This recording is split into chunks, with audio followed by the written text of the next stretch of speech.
Hello mga kachapopoy, ayun o, nandito na naman tayo. So merong isang question, which instrument can produce a small amount of blood? So alin daw dito yung kaya mag-produce ng small amount of blood? So isa-isay natin, nandyan ba ang bolo? Ayan yung tsura ng bolo. Yung B-knife, yan yung tsura ng knife. Baseball bat, yan. At saka ice pick. Okay? So alin nga ba dito yung kaya lang mag-produce ng small amount of blood? Halimbawa kapag ang bolo, tinaga ka, syempre hakun, sisiri talaga ang dugo doon, di ba? Pero depende pa rin talaga sa paggamit niyan, di ba? So, ang knife naman can produce what? Stab wound. Pero depende pa rin sa paggamit. Syempre kapag ikaw sinaksak ka, di ba? Syempre sisirit din ang dugo diyan.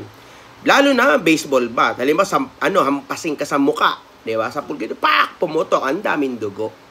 So, pag ice pick, ayan, sinaksakan ng ice pick. So, maliit lang ang butas niyan, di ba? Pointed kasi yan eh. Sa bumaon yan, di ba?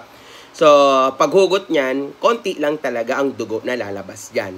Okay? So, ang bolo, once na, tinaga niyan, sobra. Sirit, knife, sumaksak sa'yo, sirit ng dugo, baseball bat, sabog talaga, di ba? Pero depende nga talaga sa puwersa. Pero as of now, ang sagot natin dyan, ice pick kasi small amount of blood. Chapopoy tayo dyan. You know, A.